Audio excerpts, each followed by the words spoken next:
एक ऐसे वक्त में जब दुनिया के कई हिस्सों पर रूस यूक्रेन युद्ध का बुरा असर दिख रहा है, महाशक्तियों के बीच तनाव भी बढ़ रहा है। इसकी झलक एक बार फिर दिखी जब अमेरिका और उसके सहयोगी देशों ने संयुक्त राष्ट्र सुरक्षा परिषद यानी यूएनएससी से उत्तर कोरिया के बैलिस्टिक मिसाइल टेस्ट की निंदा करने का अनुरोध किया।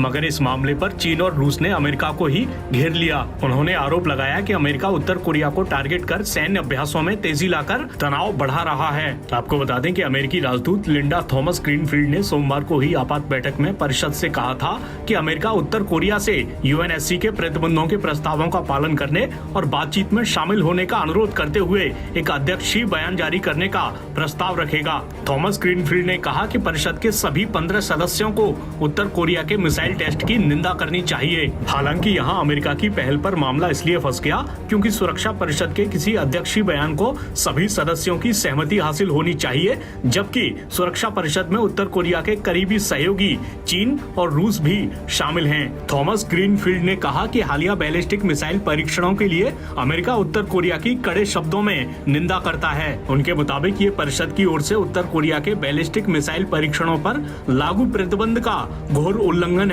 अमेरिकी राजदूत ने कहा कि परीक्षण और उत्तर कोरिया की धमकी भरी बयानबाजी अंतर्राष्ट्रीय शांति और सुरक्षा को कमजोर कर रही है। हालांकि उत्तर कोरिया के करीबी देशों चीन और रूस ने पलटवार करते हुए कहा कि इस समय उत्तर कोरिया और बाइडेन प्रशासन के बीच संवाद कायम करने, सैन्य अभ्यासों को कम करने, उत्तर कोरिया पर लगे प्रतिबंधों में ढील देने और कोरियाई प्रायद्वीप की स्थिति को बेहतर बनाने के मकसद से नवंबर 2021 में उनकी ओर से पेश प्रस्ताव को मंजूरी देने की जरूरत है। संयुक्त राष्ट्र में चीन के उपराजदूत डाई बिंग ने कहा, अमेरिका दक्षिण कोरिया के व्यापक संयुक्त सैन्य अभ्यासों, अमेरिका के सामरिक उपकरणों की तैनाती, 2 हफ्ते पहले हुई नाटो महासचिव जेंस स्टोल्टेनबर्ग की चर्चित दक्षिण कोरिया और जापान यात्रा उत्तर कोरिया के लिए काफी ज्यादा भड़काने वाले कदम है और इन सभी से असुरक्षा की भावना को बढ़ावा मिला है। वहीं रूस के उपराजदूत दिमित्री पोलियांस्की ने परिषद से कहा कि उत्तर कोरिया मिसाइल परीक्षणों के जरिए अमेरिका की अगुवाई में हो रहे अभूतपूर्व सैन्य युद्धाभ्यासों का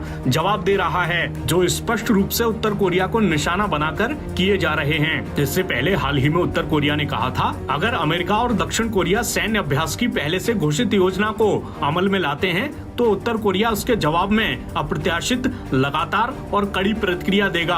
अब तनाव भरे ये समीकरण दुनिया के लिए क्यों घातक साबित हो सकते हैं, ये भी समझ लेते हैं। दरअसल रूस यूक्रेन युद्ध में अमेरिका समेत प्रमुख पश्चिमी देश खुलकर यूक्रेन के साथ खड़े हैं। ऐसे में बहुत हद तक अलग थलग पड़ा रूस उन देशों से करीबी बढ़ा रहा है जिनका रुख उसके लिए नरम है और जिनसे अमेरिका के संबंध तनाव भरे हैं। बात चीन की करें तो अमेरिका ने हाल ही में न सिर्फ चीन पर उसके हवाई क्षेत्र में जासूसी गुब्बारा उड़ाने का आरोप लगाया, बल्कि उस गुब्बारे को मार भी गिराया। इस मामले में चीन बुरी तरह भड़क गया।